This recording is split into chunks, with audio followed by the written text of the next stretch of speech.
Hey, you guys, and welcome to another morning with Real Estate Mindset. You guys need to show me a little bit of mercy because I'm doing intermittent fasting right now and my head is all over the place.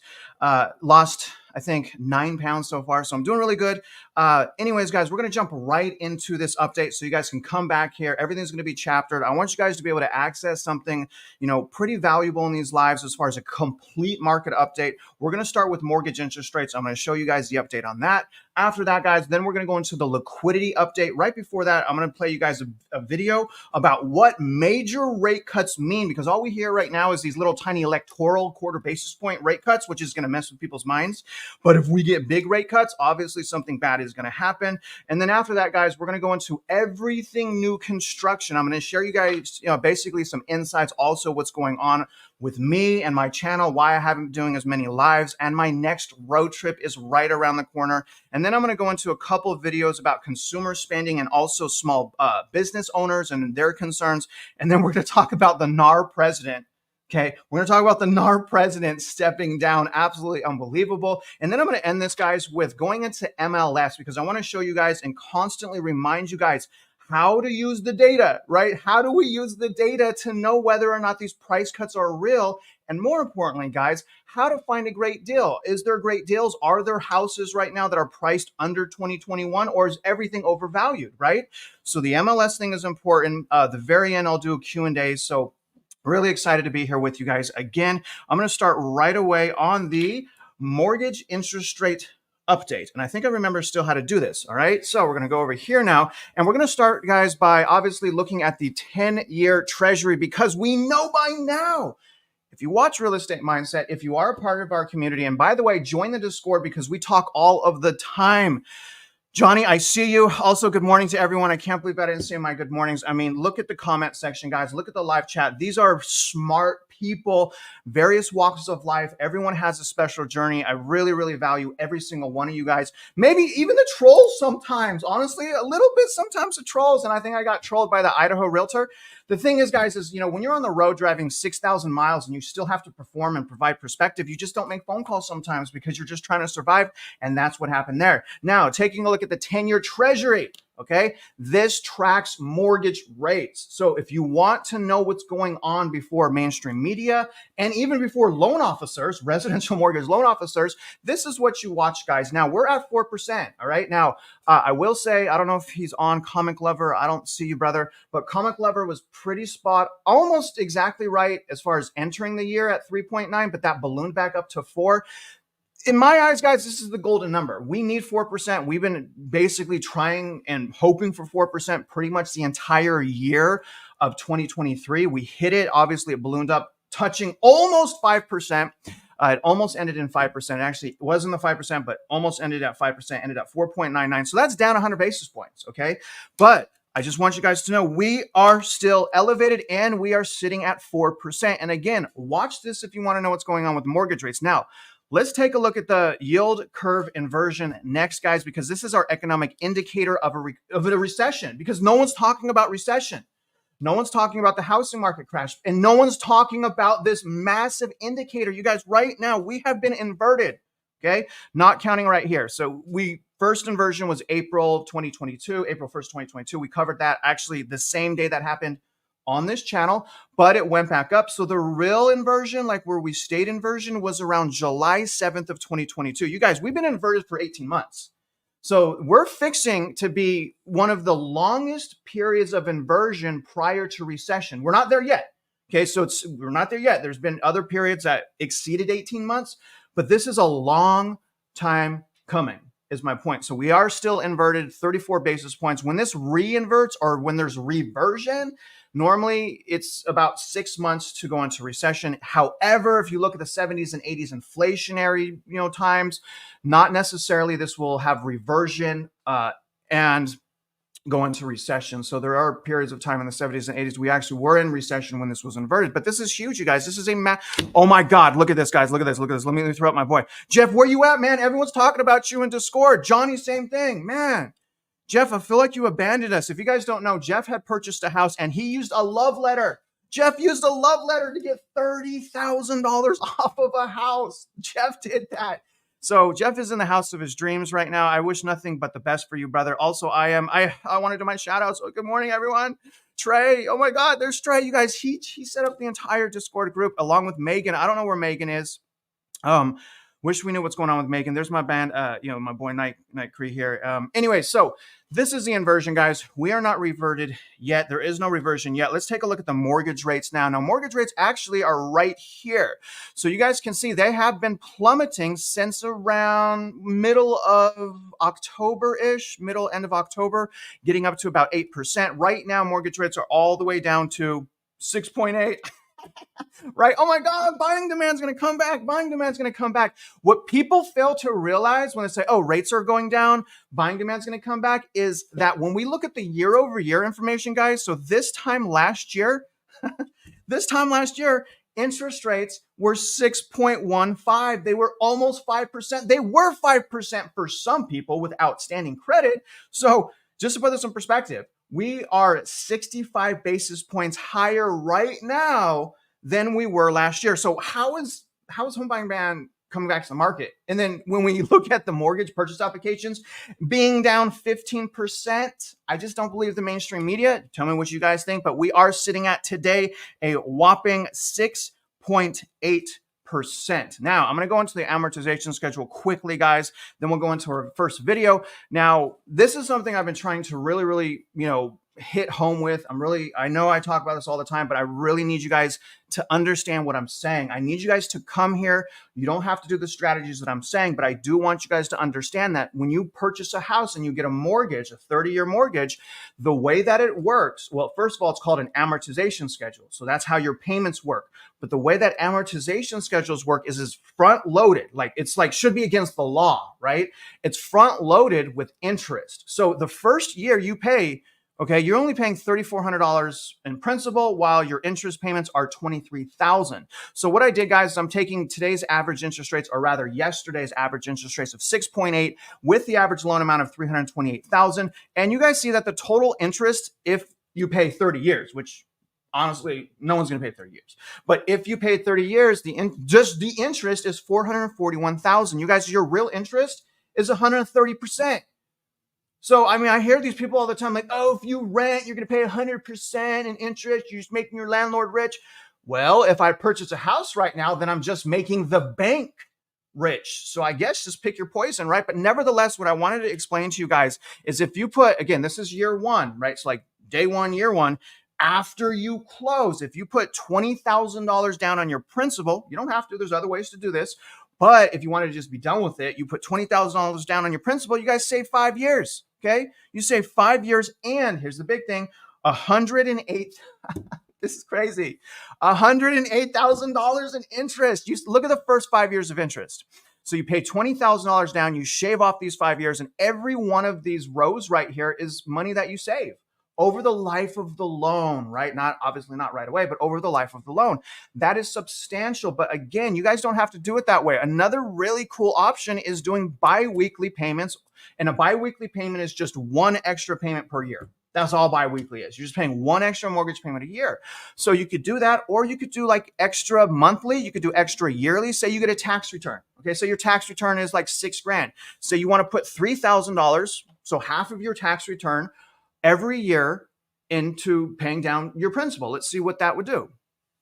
Okay, and that's hypothetical. So if you did that, okay, just say hypothetically, half of your tax return, if that's $3,000, it's hypothetical, you save 8 freaking years on your mortgage. This is how bad these amortization schedules are, but also how easy it is to beat them. I want you guys to beat these amortization schedules. It's really easy to do that if you're paying the actual principal down. Again, you can see if you do $3,000 once a year, extra payment, just one-time payments after tax returns, hypothetical situation. Again, look at this, guys. 8 years, and you save $138,000 in interest. So either you can win or the bank can win, but we cannot keep our heads in the sand. At least that's in my opinion. I don't think we should keep our heads in the sand. Maybe you guys disagree. I'm going to be doing some Q&As at the end. I'm going to play our first video right now. Now, our first video, y'all, is going to be on, first of all, let me tee this up. Okay, so you're going to be listening to a bull, okay? And he's going to share his perspective on what the rate cuts mean. Now, I've been saying, I forgot who I was talking to about this. I can't exactly remember. It may have been Jason Walter. But here's the thing. If we get big rate cuts, something bad is happening. If something bad is happening, we could possibly assume it's going to create unemployment. It's going to create turmoil, right? So if we have major rate cuts, something bad's going to happen. I think that the housing market is going to flip at that point. Prices are going to continue to go down. We're going to have more sellers come into the market. However, that is dependent on some type of economic turmoil happening. And I'm going to tell you guys what it is. It's commercial real estate. I mean, come on, right? What else is it? It's commercial real estate. Changed my mind on that. Commercial real estate is going to be the black swan. Commercial real estate is why the Fed has basically not quite, but kind of pivoted away from rate hikes. It's commercial real estate. I'm 100% convinced on that. But if we just have these little tiny baby quarter basis point rate cuts, to me, that's just an election rate cut. They're just doing that because the election's there. And I believe that can actually hurt some metro areas because it might mess with people's head. And they're like, okay, inflation's down. Oh my gosh, they're cutting interest rates. I have to hurry and buy a house before there's a flood of buyers.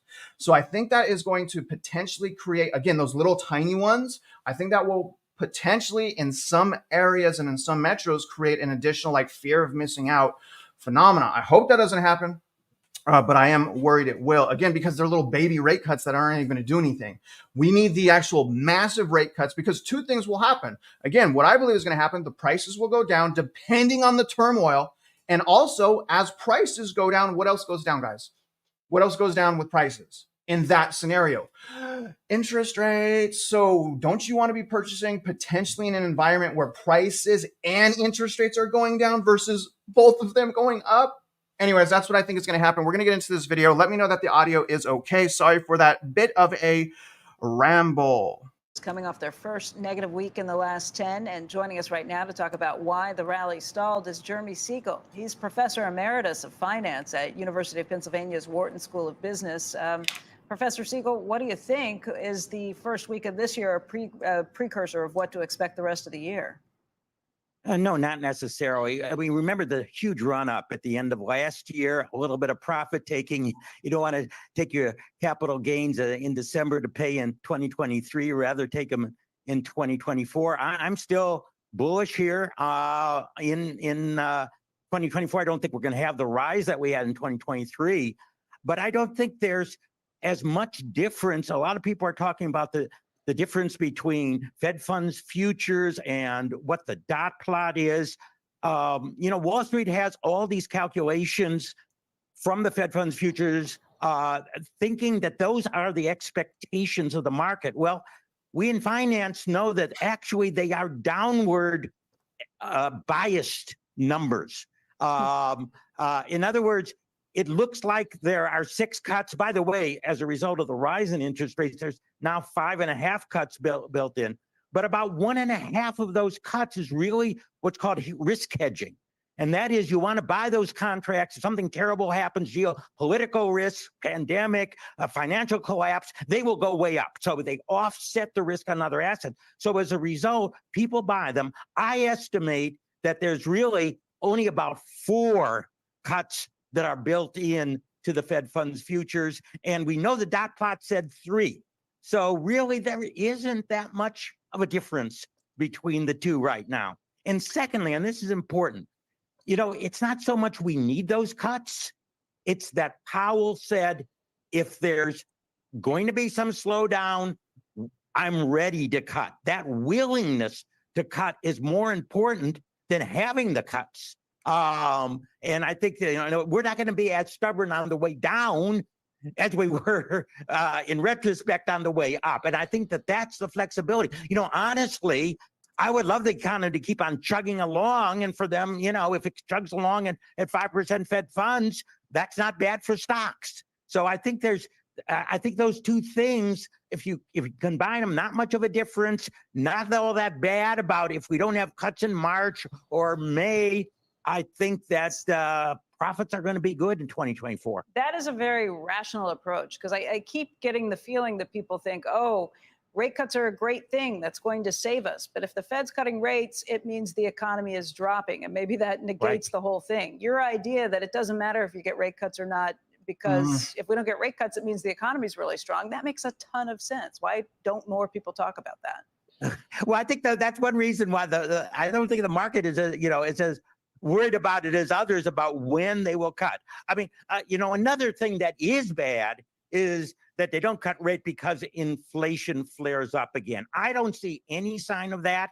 And by the way, I do think they're going to cut rates because I think inflation is really going to slow down. And that's a real positive for the market going forward. So I think that they should actually cut rates because slowdown of inflation with the same rate does pinch the economy more. That's been brought up by, all of you and Wall Street also. So I think we are going to have rate cuts, but one has to realize big rate cuts might mean a real slowdown and recession. Well, the stock market doesn't want that. So I don't think we should get as hung up about exactly the pace of rate cuts as so many people are in looking at the market in 2024.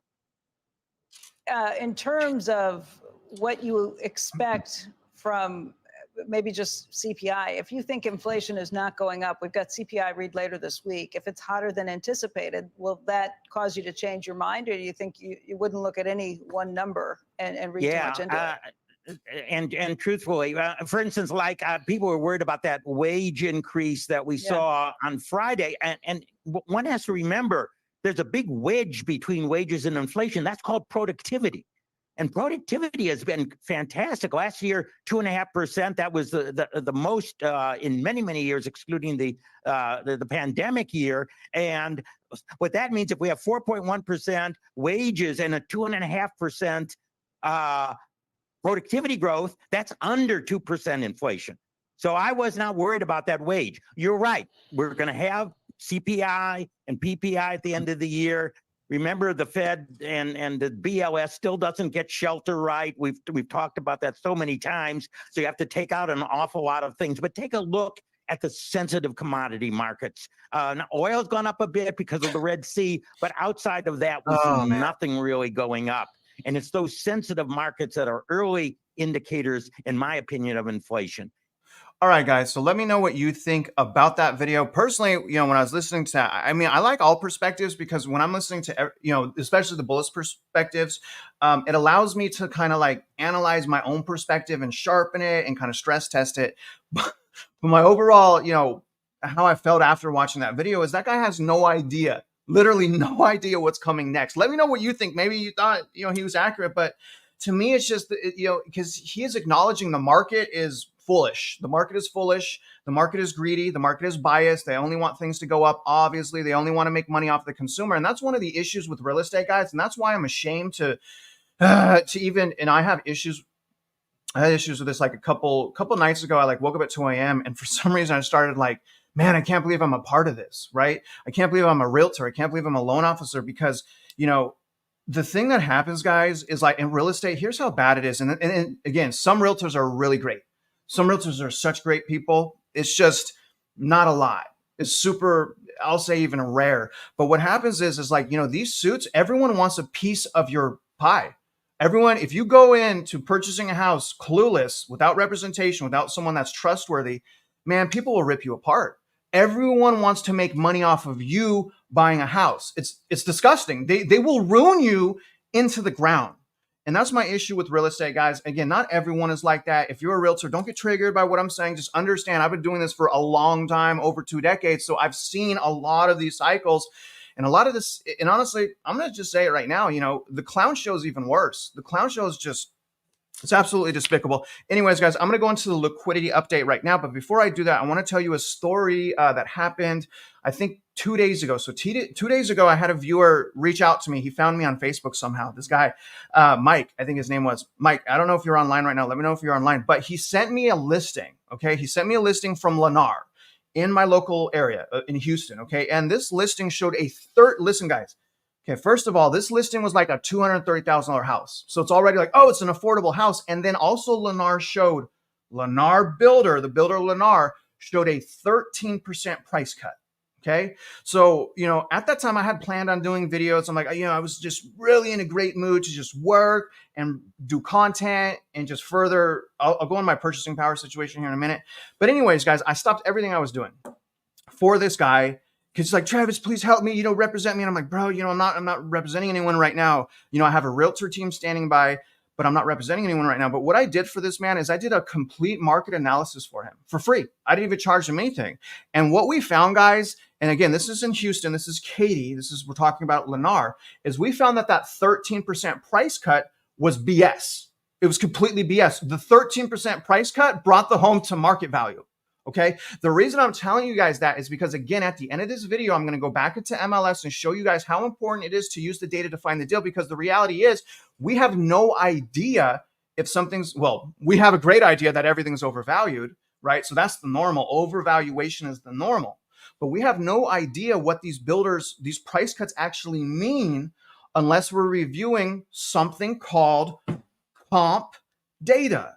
Okay, typically in the subdivision, typically you need to review 3. So when I reviewed that, guys, what we found is in Houston that the homes are selling for under 2022. So first of all, they are under 2022 average values and median values. So it is down. New construction prices are going down. But again, what we found is it's the same price that homes were selling for over the last year. So it's not a real price cut is the point I was trying to make. Anyways, guys, we're going to go into, let me do another timestamp for liquidity. I don't think I'm making great time this morning, but I'm trying. And sometimes, that's, I've been told that's all that matters is trying, right?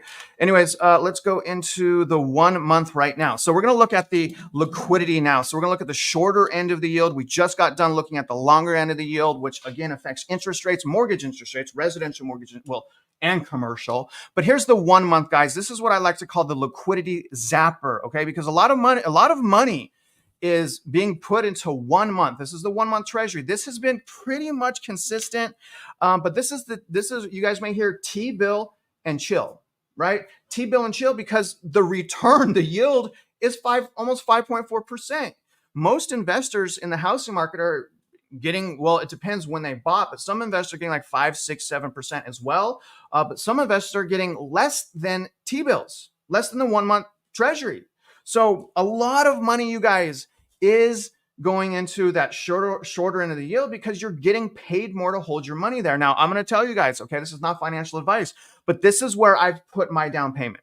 So pretty much all of the money that I'm using to invest in real estate, I've paused, as you guys know, although I have found a house. I'll go over that in a minute. I have found a house, but I put my money here and it's just helping with the inflation. I get a couple $100, $200, $300 back per month. And I'm chilling, the only thing I have to do personally is just calm down. It's just be patient. Patience is the virtue. Brother, I really appreciate this super chat. Really appreciate that, brother. Good morning. Really love your show, brother. I gain a lot of knowledge thanks to the data you provided. Can you do a show about multifamily unit market, specifically the duplexes and triplexes? Yeah, bro. So, yeah, what I'll try to do is just depending on what you're looking for, I'll try to do that when I access MLS. So just remind me to access MLS, and I'm going to try to find and show you, the 3, 4plexes or even multi-units. But what's really interesting is like the units over 5. So like commercial properties, it's real bad. In fact, we have 3 properties in Houston that are commercial properties in foreclosure. So if you guys want to buy a distressed property, commercial property in Houston, I know 3 of them that are in foreclosure. And the last time I looked was with a client yesterday. We have, I think, 600 foreclosures. So we have 600 foreclosures right now in Houston. Very, very interesting. But anyways, guys, here's the liquidity. It's being drained. Let's look at the overnight reverse repo market. Now, this is the smoke screen. So if you're wondering why is some parts of the economy doing great and other parts of the economy doing horrible, I'm going to pretty much boil it down to this. This is the excess money. This is the PPP loans. This is the EIDL. This is the stimulus. This is the too much money printed. So this is the lifeline, in my opinion. This is the lifeline to the economy right now. And what I want to point out, guys, again, when we look back at May of last year, May 31st of 2023, we were sitting at, in this account, this is basically like the 1 day account. It's like a 1 day treasury per se. Okay, but this is where all the money is. So if you want to know what's happening, you gotta watch the money. And that's what this segment's going to cover. But from May 31st to right now, this is down $1.5 trillion. So there are some people that are way smarter than me that are saying that this is going to run out by February. I don't know if it is. It depends. You guys see there's a little spike at year end. And then as soon as we started a new year, it was back down again. But this is plummeting. And actually, this is a good thing. We have too much liquidity in the market. It's messing up the people on the bottom. Okay. The bottom, say 70% of consumers are getting murdered right now with overwhelming unaffordability. You guys are ahead of the pack. The people that are listening to YouTube, empowering themselves, gaining perspective, trying to figure out what's going on is not normal. Okay. You guys are not normal. You're ahead of those people. The normal person has their head in the sand still. It's really, really, it's a bummer, guys, but this is draining very rapidly. Now, when this is drained, don't forget, we have the Treasury General account. So there's still money. And what's very interesting, guys, about this, I thought this was very intriguing. Instead of this going down, because it's been going down since October, several hundreds of billions, well, I'm sorry, about $100 billion. But over the last 3 weeks, this has gone up. So I'm not sure. Maybe you guys can comment below. Maybe they sold some more, treasuries. I think may have happened. I forgot to look why this went up, but I did want to point out that that actually did go up and didn't go down because that is the money. But let me show you guys another thing. Don't forget that there's more money that they're holding on to. Look at the Fed. This is the Fed. This is where they failed us. Well, they failed us. This is one area that they failed us. This is mortgage-backed securities held outright. Okay, so remember when there's quantitative easing, that basically means the Fed is purchasing assets, right? So quantitative easing, purchasing assets, quantitative tightening, they're not purchasing assets. They're selling. But in this situation, guys, this is mortgage-backed securities. By them purchasing mortgage-backed securities, that helped to keep interest rates low because obviously banks can't make too much money at 2%. So the banks will lend you 2% and then they sell it to, say, Fannie Mae, Freddie Mac, or it's the Federal Reserve, federal government. But my point is, this is still very high. But even though it is high, it is still, you can say it's quantitative tightening because it's going down. Their assets are actually going down. Unfortunately, guys, in 1 year, it went down about $200 billion. And this doesn't necessarily mean that they're selling mortgage-backed securities. It is possible that what we're seeing here with this decline in mortgage-backed security holdings is people are refinancing or selling their house. So they don't necessarily have to sell because, again, who's going to want to buy that? I mean, no one's going to want to buy that when they can yield 5%. And these are 2%. So no one wants this trash. So what I believe is happening is they are not necessarily selling. And what they are doing is just letting it roll off of their balance sheet. Okay, so there's still liquidity, guys. And that's why I'm really afraid that those quarter basis point cuts are going to mess with some people's heads. So let's go into the cuts. Let's go into the market. What's the market saying?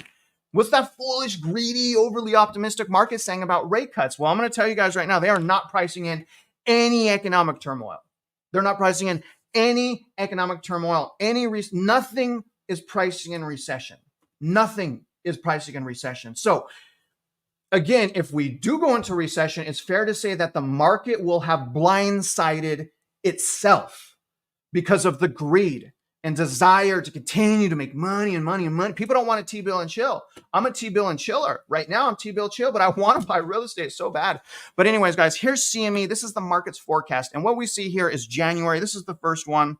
I'm going to tell you guys right now, basically, it's pricing in 6 rate cuts of a quarter basis point, almost 7, but basically 6. No rate cut here in January, but take a look at March. March is for sure pricing in a quarter basis point rate cut.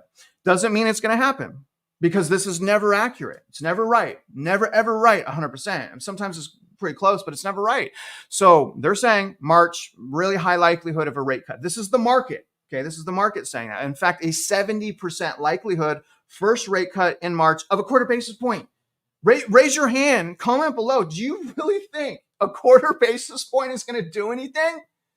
And from a financial aspect, it's not going to do a dang thing. But what it will do is it will change the sentiment around the economy. It will, in my opinion, create some flare-ups of fear of missing out. I believe some people are going to see that quarter basis point like, oh my God, everyone's going to run back in. Rates are going to plummet. But the reality is, here's the thing, guys.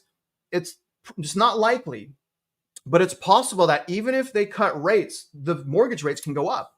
So even if they cut rates, that doesn't necessarily mean mortgage rates will go down. Now, probably they will. But remember, the federal funds rate is not corresponding to residential mortgage rates. It has an indirect influence, but it's not necessarily the same thing. So, and you know that because what? Mortgage rates went down from 8% to what, like 6.5%. Mortgage rates went down 150 basis points. Okay. But the 10-year dropped, what was it, 100 basis points? So more than likely rates will go down with these cuts, but not necessarily is the point I'm trying to make. Not necessarily, but more than likely. Take a look at May, you guys.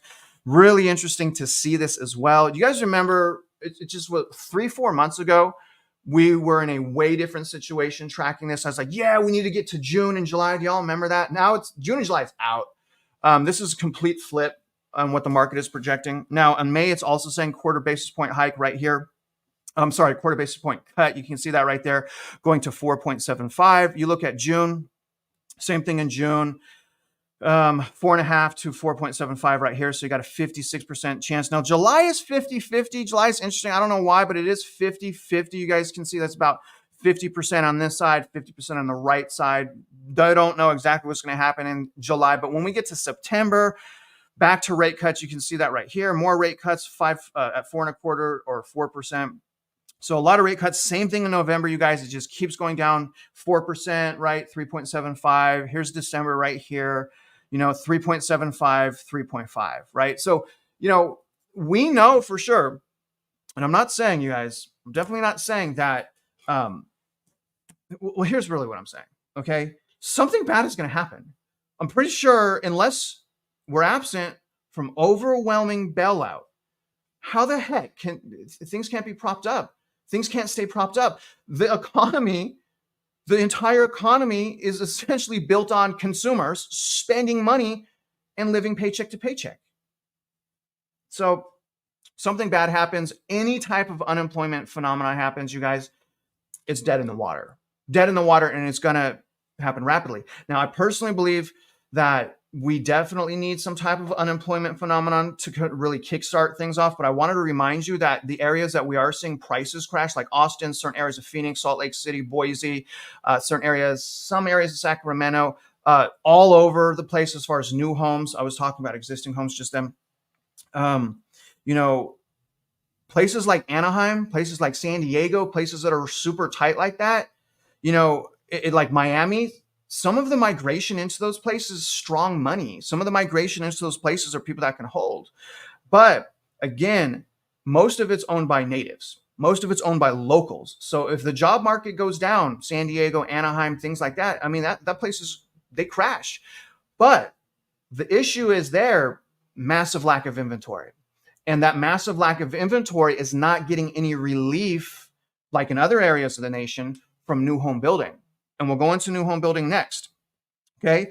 So let's go into new home building right now. I appreciate you guys. Let me go into new home building. And where I want to start, this is very, very interesting. I think you guys are going to be blown away. Okay. And I really want you to pay attention to this next video, because this next video is, in my opinion, it's going to demonstrate to us that one of the ways that we stay out of recession, besides government jobs, okay, and government money printing behind the scenes, unbelievable, should be illegal. They're doing it right in front of our face, and most of the country doesn't give a crap about it. They don't care. But I think new homes are keeping us out of recession and also propping up the labor market, because what you guys are about to see is the overwhelming demand for jobs in new construction. So I want you to ask yourself a question as you're listening to this. What happens when the new home building stops? Think about it. What happens when it stops? Because remember, guys, right now, even with the turmoil, and I'm going to show you, even with the headwinds, they're still building like crazy. They're still building like crazy, and everything is underreported. So anyways, I thought that was pretty interesting. I'm going to show you guys this video right now. and I hope you guys enjoy. Morning's jobs numbers showing the economy added 216,000 jobs in December, 56,000 more than economists had been expecting. But some industries are still struggling to hire. Our Kate Rogers joins us from Half Moon Bay, California, with a look, Kate, at the construction industry. Good morning, Sarah. That's right. The construction industry is certainly searching for workers right now. Job openings stood at about 500,000 workers as of the end of November. That's according to JOLTS analysis from trade group Associated Builders and Contractors. That group says the number is up more than 100,000 from the same time last year. And it expects that will pick up over the course of this next year as funding hits the street from three key areas: the CHIPS Act, the Infrastructure Bill, and of course the Inflation Reduction Act. It's hundreds of billions of dollars over the next 4 or 5 years is going to be coming out. And that's going to have a big impact on skilled labor and the shortage we're facing right now. And as with many of the trades, it is skilled workers who are needed, and recruitment techniques need to change. At South San Francisco High School, a course that was designed as a traditional woodshop elective has now been transformed into a 2-year trades course for the construction industry. Really going from building a birdhouse to learning how to, form walls, put, roofs on buildings. So it was really out of just understanding what is it that students will need to be competitive in the work environment, and what can we do to help support them get there. We really focus on trying to ensure not just that students are prepared for college, but also a career. Now, that's really at the heart of what the industry says could be hard impacting hat. the workforce. There's a lack of recruitment, particularly of younger students, teens, early 20-year-old workers that could get into the industry, fill that pipeline of talent, and of course take the place of baby boomers who are aging out of the workforce without enough workers to fill their place. Guys, back over to you. What about? I mean, guys, did y'all hear what she said? I mean, they're short. They're what? Almost 500,000 job openings in new construction.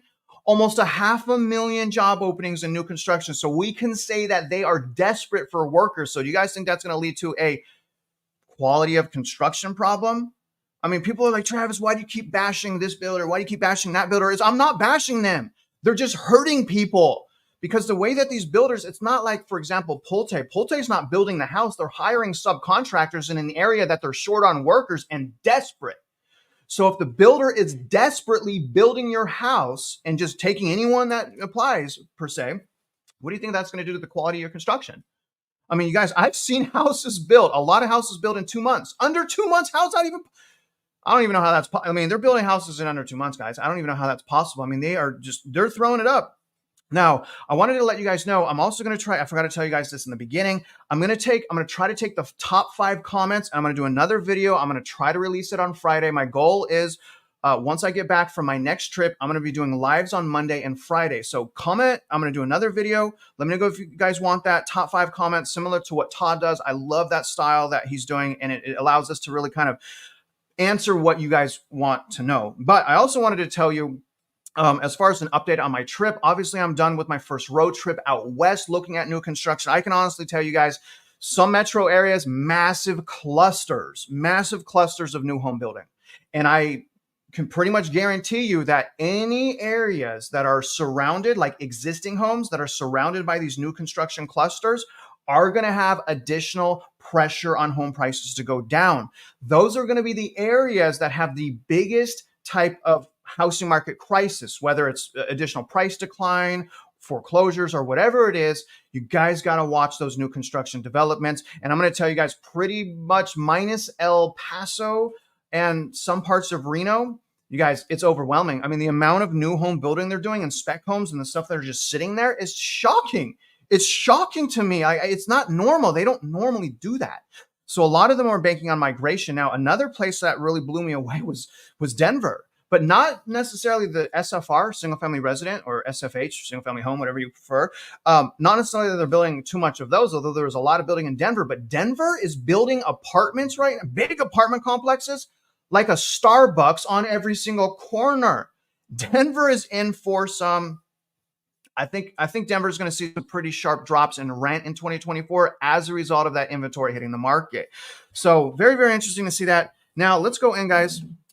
to the next thing right here. So comment, my thing is comment below so that I can start making those videos, and I will respond to some of these comments. Now, I want to show you guys how I hunt for new homes. So I want to show you first, take a look at this, guys, okay? This is what I'm using, okay? This is called New Home Source. This is linked in my description. What is the email I can get hold of you? In my description, John. I always have my contact info in my description because there's a lot of fraud. Oh, there's my wife right there. Thank you, Shara. Yes, in the description, because there's like a lot of fraud in the comment section. I can't keep up with all these bots acting like they're me. So always in the description. Now, this is what you guys are going to want to use. Okay. And I'm going to challenge each and every one of you, literally when this video stops playing, go to New Home Source and put in your zip code so that you can see if there's any clusters of new home building going on in your area. This is Dallas right here. Dallas is saying they have 10,000 new homes.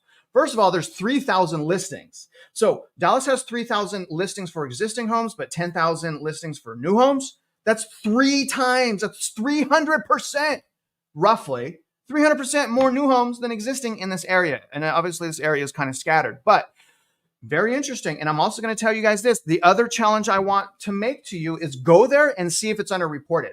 Okay. We don't have to use our emotions. Just go to some of these communities and see if they're reporting as much as it shows here. Now, obviously, we can zoom in, guys. You see this, and this is where this is how I travel the nation. So what I look for personally is I look for like clusters like this. These are huge clusters right here. Y'all see that? So huge clusters, and look at the price cuts. So we got price cuts, but let me ask you guys something. Comment below. Are those price cuts real? We don't know. We don't know until we look at comps. We have to look at comps. But this is crazy, you guys. And like, look at this area. So this is an area that I would tour because this is massive amounts of construction here. Massive clusters of a construction. Look at $72,000 price cut. Everyone is competing with everyone. And you can actually go to this tab right here, hit communities, and look at the communities. So y'all see what I mean? There's communities competing with communities. Very, very interesting to see this. I want to challenge you guys to get out there and start, verifying what I'm saying. Start giving us your intel. You're seeing the same thing as me because, again, I've been in some of these communities and they've had 50 times more than it's reported on here. Like if you go to Tavola, you want to compare Tavola, especially across the freeway, it's so much more in person. It's crazy, you guys. But anyways, this is New Home Source. Please, you guys, use this resource. It is free. Not everything is reported, but it gives you a good idea of what's going on. So like, we don't have to use our emotions and our hope. Like, look at the data, make an opinion based on the data. But I look at the clusters, I go to homes versus communities because what I want to see is 9+. So when you see how that says 7, I'm looking for like a whole bunch of 9+. You see that? There's a 9+ right there. There's a 9+ right there. And that's how I do my metro tours. And I'm about to go to the East Coast as well. I'll get to that here in a minute. But let me show you guys the supply of new homes. Okay, so what I've been trying to tell people is we've already had low interest rates for new homes. I'm going to show you guys that right here. So anyone that doesn't think that what I'm saying is true, here it is. Lennar has been offering this for what, a year? Over a year now? Lennar is offering a 4.5 fixed rate, not a buy down, not an adjustable, a fixed rate.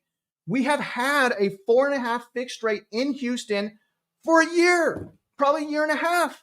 And prices for new homes have still went down. Again, even with 4.5%, the prices still went down. Why? The supply, guys. Okay, where's my supply? Boom, back here. Sorry. Because the supply is overwhelming. They have hyper supply. But look, guys, right now we have 9.2 months.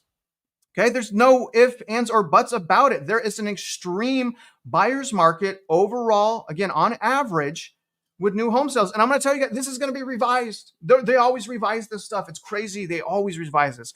But remember what I'm saying, guys, 6 months. 6 months is a buyer's market.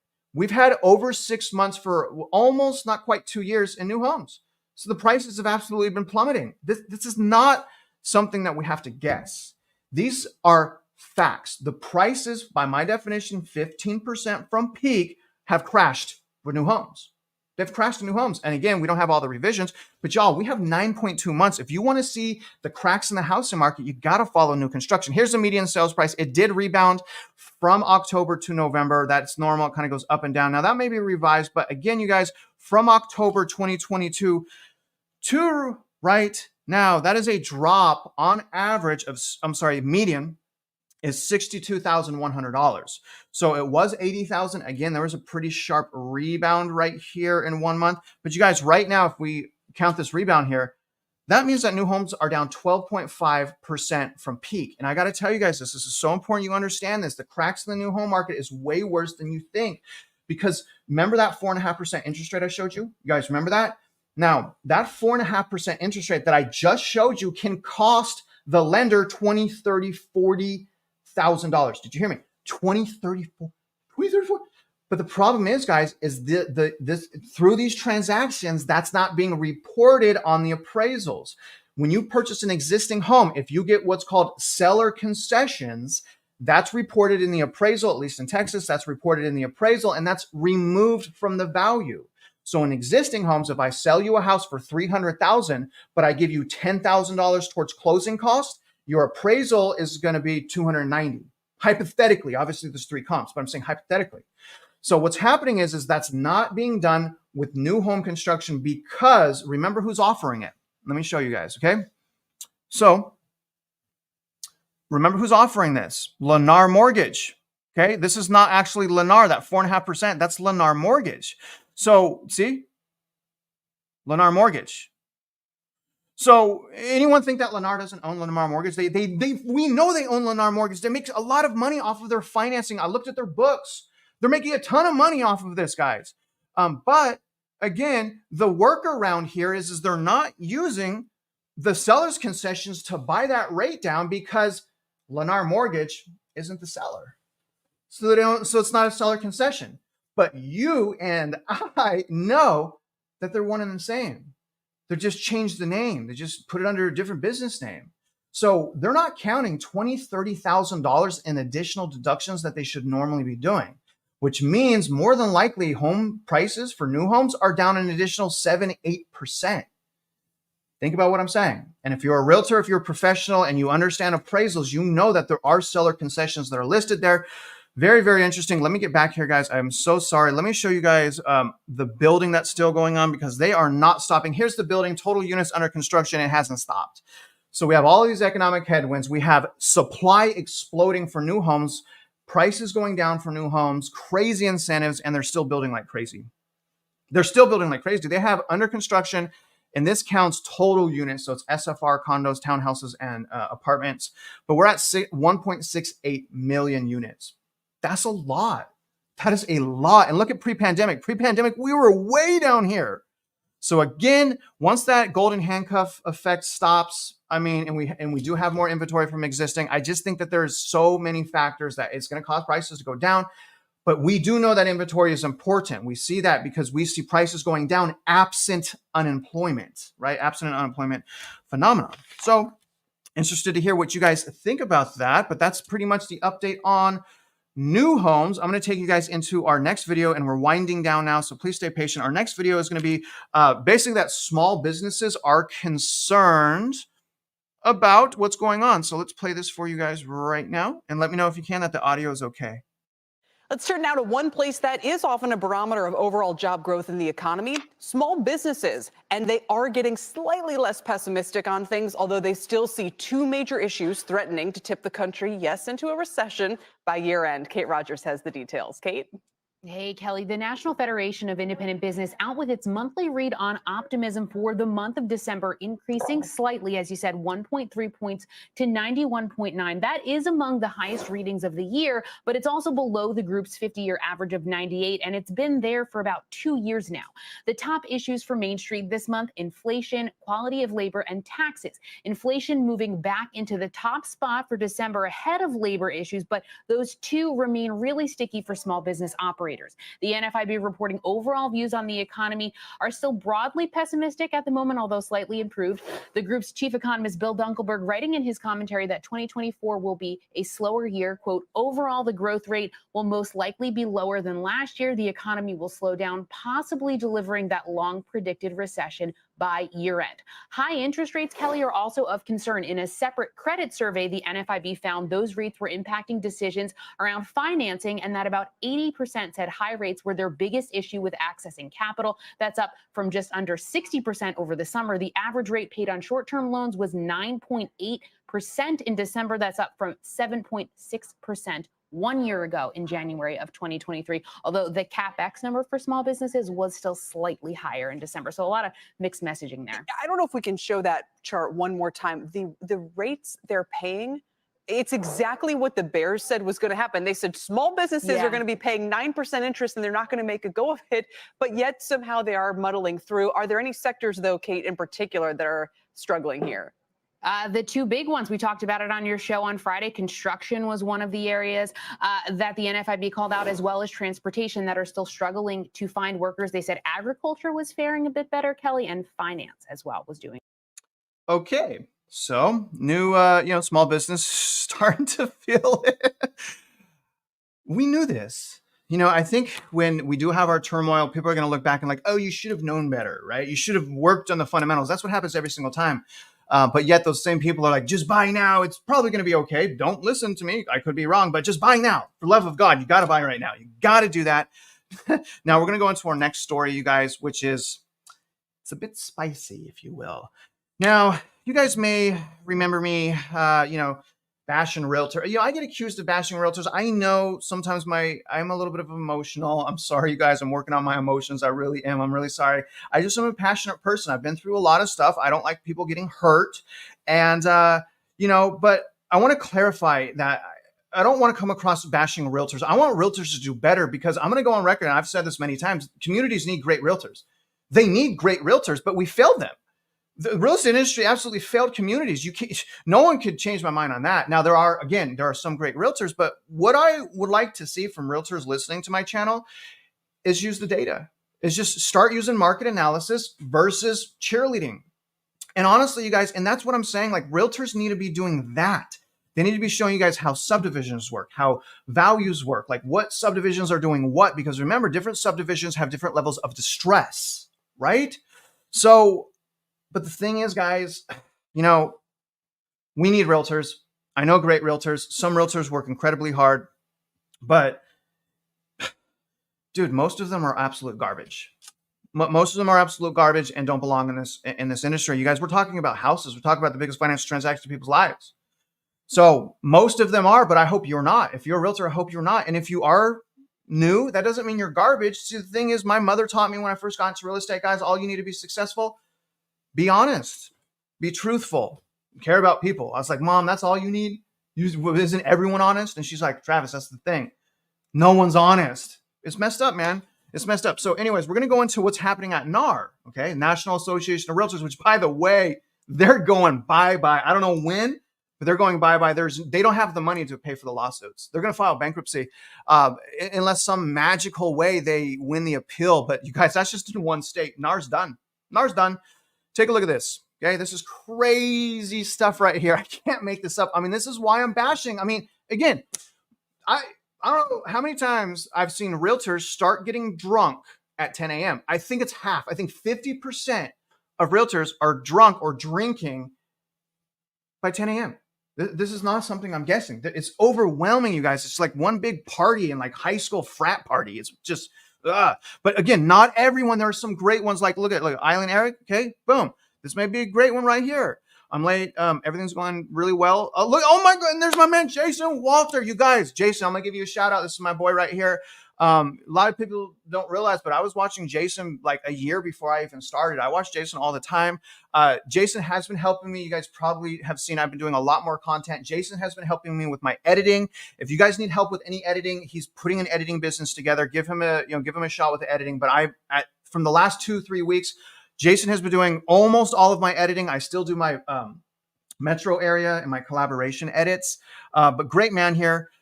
Jason, really appreciate you. And good morning. It's 7:30 where he's at right now. So good morning to you. And Jason confirmed, I mean, not everyone is a great realtor, guys. And that is a problem. And I need you guys to understand that. But take a listen to this. Parcel resigns. Okay. The president of NAR resigns. Casper, the new president, vows urgent change at NAR. Okay.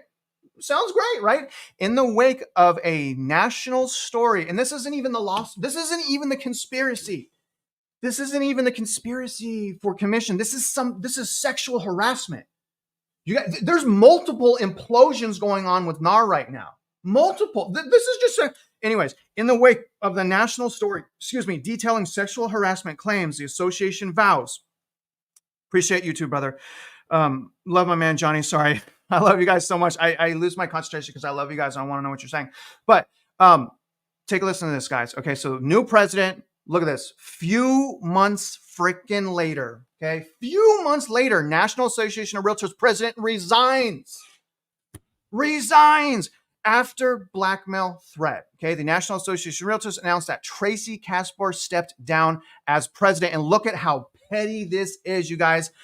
Did she step down for like an important reason? They freaking blackmailed her.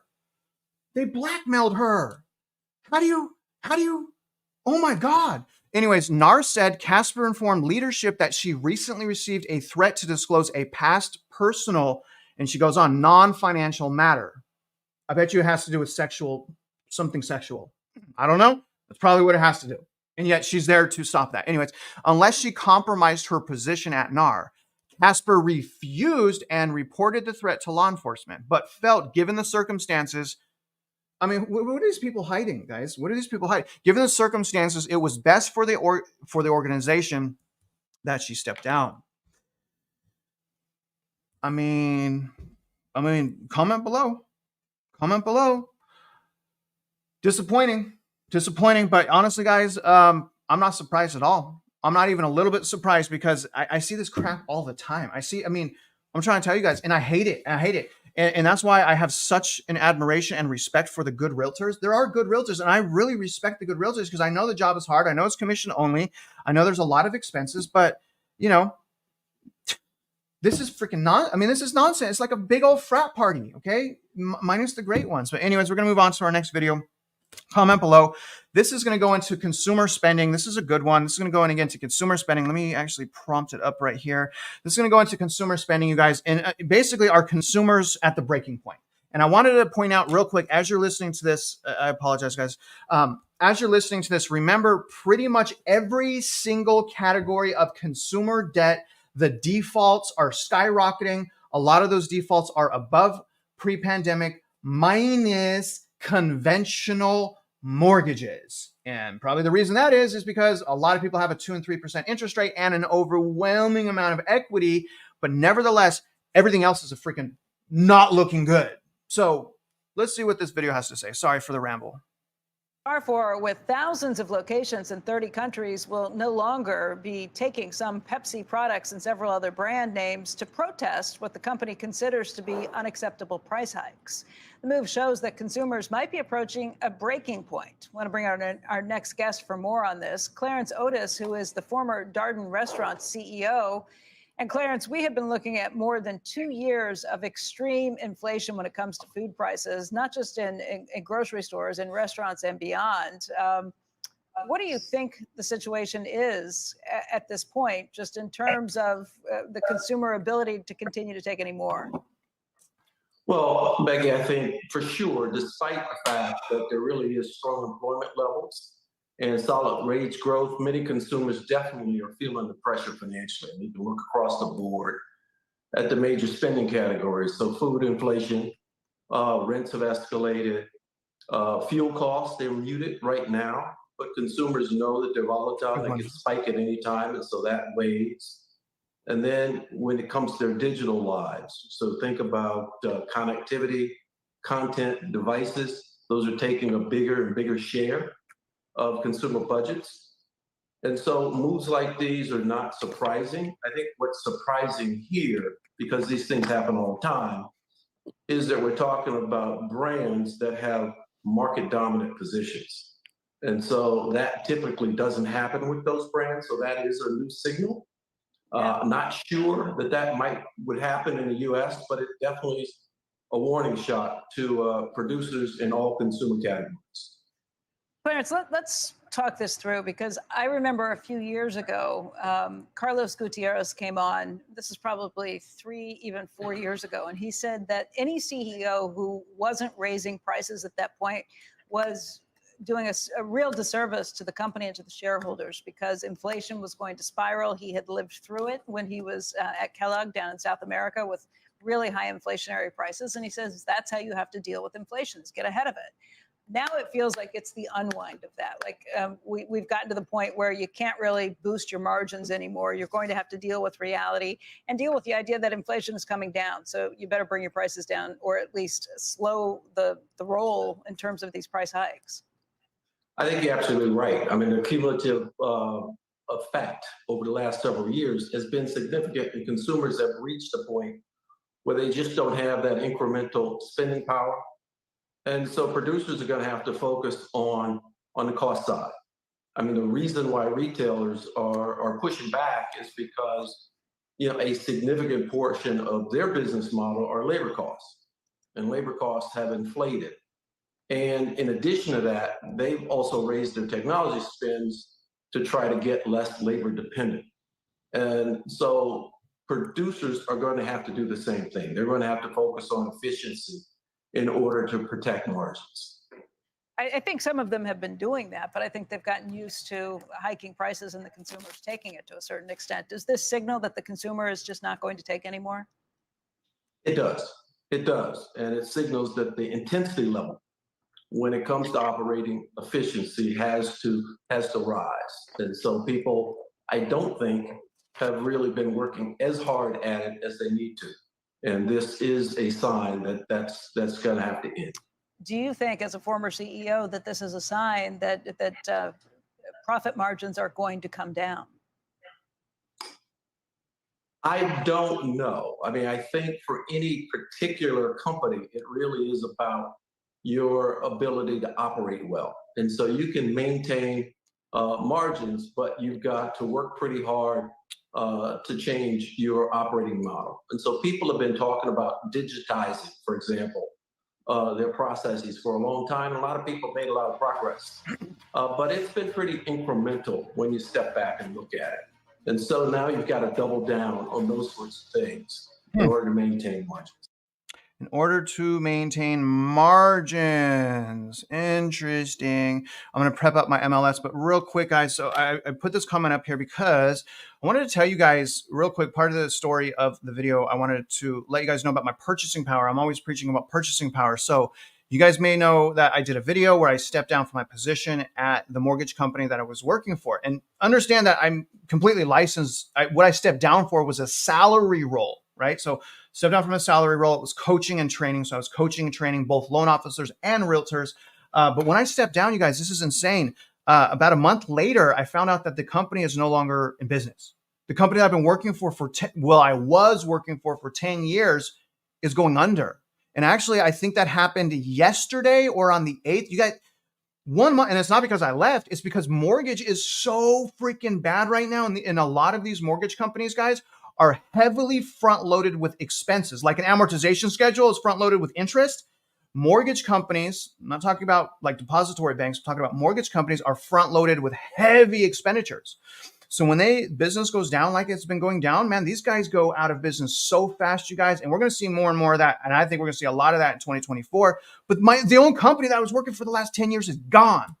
So good thing I left the door open because now that door leads to the abyss. And also, unfortunately, what happened is my wife is about to lose her job as well. So I'm taking a pretty massive hit as far as my income and as far as my purchasing power, which is a bummer. So but I've been preparing for this, so I'm still good. I could still buy a house. I'm still okay. But we don't have as big ability to save money because that's what's important to me. It's not just paying for stuff. It's having money left over to save, right? And then using that money to get ahead or invest or whatever. So it's basically the good thing about all that is what I'm telling you right now is putting more pressure on me to start other businesses. So I plan on starting other businesses. I've already met with my team again, my realty team. I'm not ready to push that. Maybe soon I'll go back into representing people, but right now I'm not. So I'm working on my realtor team, which I've had this whole time, by the way. I've never pushed it. And I actually haven't represented anyone so far. in the last 3 years, maybe 2 years. And also I'm thinking about maybe doing some consulting work. I'm not 100% sure, guys, but the beautiful thing is we can start other businesses. We could start a side business. What I don't want to do is do nothing though, because that loss of income, I mean, dang, man. I mean, I lost maybe $100,000, over $100,000 in salary income in 3 months. Ouch, right? That happened to me. So again, I'm just going to have to work hard. You guys see how many videos I'm doing? I mean, dang, man, what a hit to take, right? Anyways, now what I want to do, guys, is we're going to go into MLS. This is probably the most important part of this video. And if you're a realtor or just out there looking at houses, this is something that I want you to come back to take a look at. Because remember, we don't know if something is a great deal or it's a true price cut unless we're analyzing what's called comps. Now, understand this. Normally the way that value is determined is an appraisal is done, and an appraiser takes generally three comps in the subject property or in the home's subdivision. And based on those three comps, an analysis is done comparing characteristics to each other, like how many bedrooms versus how many bedrooms, how many square feet versus how many square feet. And then all of that is done and a value is generated. So again, and the reason I'm doing this is because I had a viewer reach out to me. He's like, oh my God, 13% price cut, right? 13% price cut. But when we did the numbers, yes, it was lower than 2022, but it was the same as the last year. Because remember, prices are going down. So they're trying to stabilize that by faking you out. So I want to, again, especially if you're a realtor, I think you're going to like this. At least I hope you're going to like this. Let me set this up. Okay. So this is our MLS. This is the matrix MLS. Again, if you're a realtor, this is what I want you to do.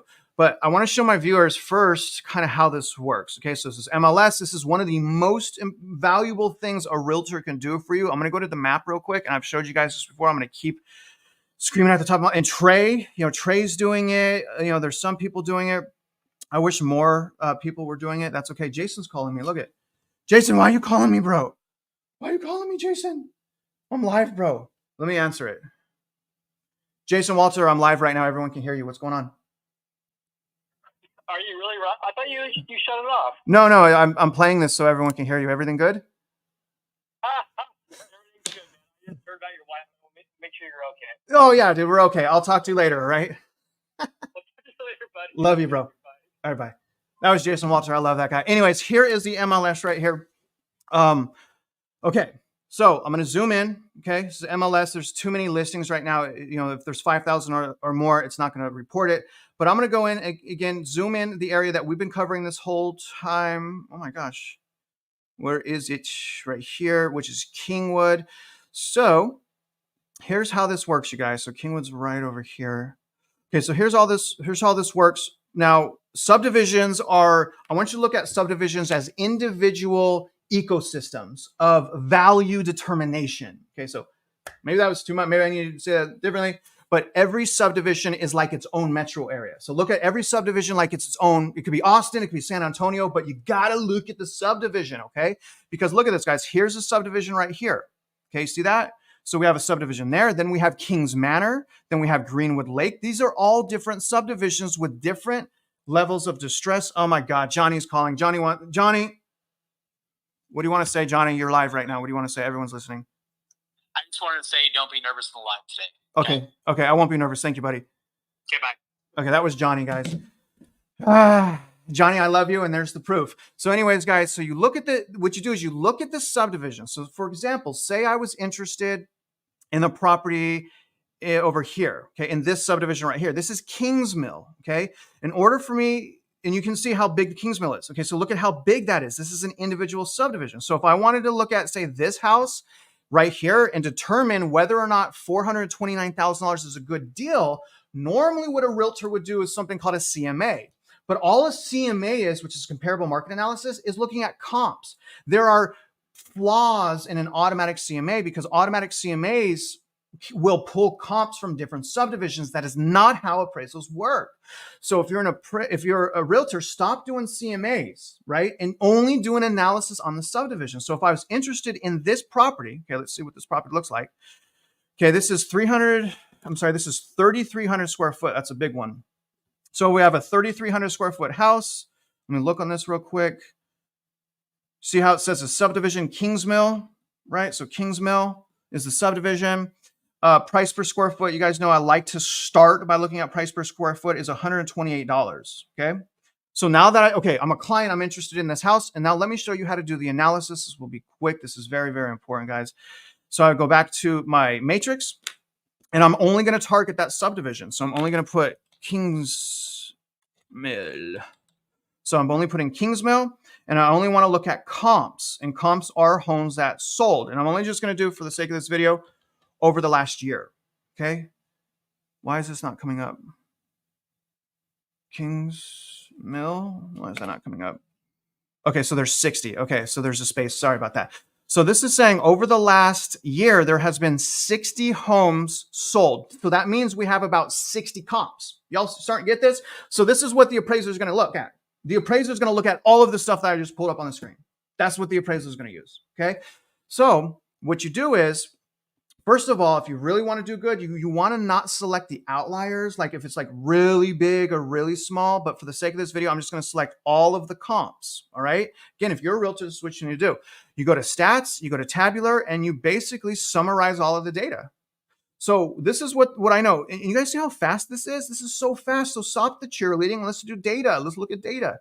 So what we know here is over the last year, in that subdivision, okay, the subdivision that we just looked at, homes are selling for on average $139 a square foot, and the median is $138 a square foot. So we know average house is selling for $139. Remember, the house was listed for $128. Does that mean the house is being sold for under market value? It's $10 under average price per square foot. Does that mean it's $10 under value? Not necessarily. The reason is you have to be careful with the size of the house. The bigger the house, the lower the price per square foot. The smaller the house, the higher the price per square foot. So if you look here, look at the average. So my average square footage is 2,300. But the property I just looked at was 3,336. Look, that's the max. The property is the max. It says right here. That's crazy. That was just by luck. I did not do that on purpose. So we're looking at the biggest size house, but the average is based on all size houses. So again, if you're analyzing a large house, I would shave some, basically the analysis that I would do is homes that are 3,000 square foot. So if I was going to do a market analysis, I would only be looking at the bigger houses to determine a better idea of what the value is. And that's really, guys, how that works in a nutshell. I'll probably be doing, more videos and training on how that works because that is so very, very important. There's no possible way. Darn it. Okay, there's a timestamp. There's no possible way to really understand if you're getting a good deal unless you just do what I just did. And that goes for new homes as well. Like these price cuts, the 13% price cut, 20% price cut, $50,000, $60,000, $70,000 price cuts. Again, what I hope you guys have learned, sometimes that's a trick. Sometimes that's a trick to catch your attention and to make you believe a house is really price cut. But when we pull up the data that we just did, we have the real picture. So we take the emotion out, we use the data, and I hope you guys are doing that. I'm so proud. Trey, I'm proud of you. Trey's one of the only ones that I know that on a regular basis is doing that. So what I want to do now, guys, let's do some Q&As, and I'm going to tell you guys what I'm going to use for my next video. So let's look at some of the stuff right here. Again, brother, really appreciate that $10. That means a lot to me. Really appreciate that. So I got a comment here from Comic Lover. Comic Lover's been pretty, been looking at data a lot. He's a little bit more bullish. I know why. He's an absolute baller. Like when I saw his house, like, okay, I get your attitude now. Like I get why you're such a, you're a little bit more bullish because he's a baller. So what he's saying is commercial real estate geopolitics interests line item for the federal debt exceeding our entire defense budget, unrealized losses at commercial banks for the bond holding, slowing economy. I mean, those are some pretty significant headwinds. So, and then on top of these headwinds that he's mentioning here, remember, we have an additional warning indicator, which is the inversion of the yield curves. So some of these comments, again, I'm going to make a separate video. I'm not going to use that comment in a video. I just thought it was really good. Oh yeah, FG. So FG was like, good math, house hacker, funny, rates went down and that did nothing for the market. You really think things are going to pick up in March? You're both delusional. FG, that's our boy house hacker. Why are you picking on him? Don't pick on house hacker, man. He's just giving us a perspective. But what I want you to understand, FG, is like, in some, like he's in one of the tightest areas in the country. He's in San Diego. And in San Diego, being that they have like no inventory and they have new construction, absent like unemployment and economic turmoil, and with the news saying, oh, the inflation battle has won, the president did so good, vote for me, with all that crap going on, it is possible, brother, that messes with people's heads. You have to remember, most consumers are not like you guys. Most consumers are wastefully spending and purchasing, and I can tell you this, I've been doing it for 20 years. I've helped over 1,000 consumers. Almost all of them are the same. It really is depressing. So good stuff here. But that was all. So here's a comment from Jeff. If unemployment went up enough to cause the 2018 style housing crash, the government would come in and allow banks to do foreclosures so quick. It would not even be funny. It would be infuriating. So here's the thing that's a lot different than the GFC, than the 2008 financial crisis. And something that I think is like, this could happen. What Jeff is saying, that if we have a crash, it's going to be easier to foreclose, right, Jeff? So if we have a crash, it's going to be easier to foreclose. So the interesting thing right now, guys, is actually becoming harder to foreclose so far. And FHA potentially is about to extend foreclosure protections. And VA already did it. Personally, I mean, I know people just should pay their bills, but I think that our service members deserve some grace and some slack. So I'm okay with that. FHA, though, it's just like, why would you extend that protection? Foreclosures are getting harder. I'm going to be collaborating with Melody Wright on foreclosures. I'm also going to collab with Jack after this about the unemployment situation we have and the employment numbers, the revisions, like 350,000 jobs that just disappeared. So I'll be doing a collab with him, Melody, hopefully Orlando, and then also Danielle DiMartino. I'm doing an interview with her. So we got some really good collabs coming up, guys. And I'm also leaving on Monday. And I'm going to tell you guys real quick, I'm leaving on Monday because I'm going to go out to the East Coast to do another metro area report. You guys, the perspective that I get from being on the ground, I mean, the problem is especially when I've lost so much income, they're really expensive and I can no longer afford to keep doing it. Right? I mean, because I'm spending thousands. I mean, think of the gas that I'm spending in the hotels and the foods on the road. But I'm going to do one more. And I wanted to tell you guys where I'm covering. I'm leaving on the 15th, and we're going to cover Atlanta, cool, Charlotte, Raleigh, Richmond, Washington, D.C., for some reason, Virginia Beach, Wilmington, Myrtle Beach, Charleston, and Huntsville. And I want to go out to Knoxville. And if I do, Trey, I will hit you up on that. And Jack, if you're listening, which you're probably not, I'm going to try to hit you up as well. Let's move on. Okay. This is good. Okay. So this is from Jeremy. He says, I'm doing an appraisal on a new construction home that is not listed on MLS and has a massive discount and huge concessions. So that's the other thing, guys. Like, because this information is underreported, there are some comps that we don't even know how bad it is in new construction. We don't even know how bad it is because there's a lack of transparency. There's a lack of safeguards as well for consumers. People aren't hearing me on that, man. Like people are starting to get it, but you guys really don't understand what I'm saying. Like it's really, it should be freaking illegal. It is so bad. The process of purchasing new construction, they need to completely re-regulate it. Consumers are getting destroyed for sure. This is not a guess. I can see it for myself as being a professional in the industry. So I might actually bring that one up a little bit later. It's an election year. The current administration is going to kick the can down the road. That's been one of my fears, guys, is they're going to continue to kick the can down the road. Now, I'm going to bring this comment up in another video. I'm going to do the top 5. This is going to be one of them because, we hear that there's 5 million homes short. And honestly, guys, I'm going to tell you, from pre-pandemic, we're 200,000 homes existing. We already have it. With new homes. We have the differential of new homes adding to the missing 200,000. Do you hear me? We already have the extra 200,000 that we're missing and existing on new homes. We have extra new homes. We need 200,000 new homes to be at pre-pandemic. 200,000 homes. Now, realistically, 400 would take us back up to like the last 10-year norm. But we're short affordable inventory, right? But there are places, again, existing, San Diego, Anaheim. But per capita, we have more homes now than we've ever had in history of the United States. Did y'all know that? And we have also 15 million vacant homes. A lot of crazy narratives out there. Okay, so Davey, why do you keep saying see me is always wrong? Because they are, Davey. Now, what he's saying is like, ahead of the meeting, it has always been right. But yeah, 10 hours ahead of the meeting, or 1 day ahead of the meeting does us nothing, right? What my point is the forecast is always wrong. When we look like a month, 2, 3, 4, 5, 6, 7, 8, 9 months out, it's always wrong. And we know that because 3 months ago, it was saying no rate cut until about May to June. And now it's saying like guaranteed rate cut by March. So it is always changing. And that's why I was saying that, Davey. But yes, I agree with you. Right before they go in to do anything, it's usually spot on.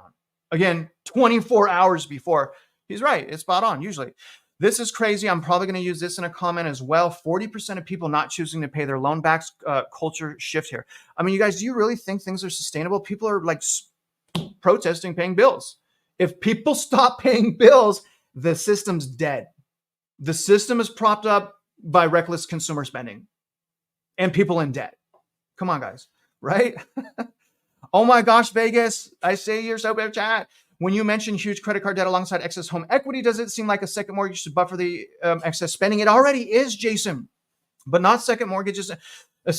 Depending on the rate and term of the second mortgage, it would sometimes be better to get a second mortgage than refinance your whole first mortgage. Because remember, I just did a video yesterday. It tanked on YouTube for some reason, but I did a video. I showed you guys that cash out refinances for the 3 weeks, like in December. So like right before Christmas, cash out refinances exploded. I believe people were cashing out to buy Christmas presents. There's a percentage of people that we know that did that. I don't know how many, but that's what it looks like to me, because after Christmas it is dead. So Jason, I mean, people are already doing it. I mean, why the heck would someone cash out refinance into a rate that's 2-3% higher? I mean, it's foolish, man. I mean, dang, I hate it. I hate it so much. Special shout out to Don't Move. So Don't Move he passed it his first attempt. I told you guys. NMLS. Licenses. So wait a minute. Are you in commercial backed securities? Anyways, he's got his NMLS national mortgage license. Passed it first attempt. That's a hard test. That's not his realtor license. Anyways. Good. I just want to say congratulations to you, brother. Hopefully you'll get access to MLS and we can start talking about Austin. And he's working with a buddy in commercial mortgage-backed securities. Dude, we got to talk. That is something I really want to know a lot about. Vegas, I appreciate you, brother. This will cover the TSA fee. Man, I appreciate you, man, so much. Vegas, you've been really cool. I like your new profile picture. Your other profile picture would get me in trouble because I would flash it on the screen. And do you remember your Vegas's profile picture when he was on Todd's? And Melissa was like, "What's that?" I'm like, "Melissa, what do you think it is?" So I like your new. I think this is from Lady Ballers. Not 100% sure, but if I know my man like I think I do, that is absolutely from Lady Ballers. I watched that movie. It's whatever. Some funny parts in that. Let me see if there's anything else, guys, and I'm going to get out of here. We've been talking for an hour and 20 minutes. I really hope you guys come back here. CMBS Shades. Okay, Don't Move. We got a congratulations. We got another realtor living in Omaha. Thank you for joining us. Safe exam. I mean, he did it. Wow, man. Was easier than the Series 6. That's good. I'm impressed, man. I really want to talk Don't Move. Super congratulations to you. All right, guys, I am going to wrap this sucker up. It has been an absolute pleasure. Again, couple things on the channel. Once I get back from this next trip that I leave to on the 15th, I will be back. I will have more structure on the channel. I'm probably going to do lives Monday and Friday. I'm going to do probably a metro report where it's boots on the ground, maybe once a week, maybe twice a week, because you guys know I get crazy. I love doing outside videos because I love cinematography, so I love doing a little bit extra. And other than that, just remember, you guys, if you lose your job, try to replace that income. I will be trying to do maybe consultation. Now, if you're wondering what the solution is, like what do you do if you're on the sideline? Understand, you guys, I have also put together a free home buying course. It's actually not free for me. I have to pay $60. May not be a lot to you, but when you just lost $100,000 in salary, dude, $60 is now like, oh shit. Oh, excuse my language. Oh, I can't believe that. That's the first time that's happened. Completely lost my train of thought. I messed up.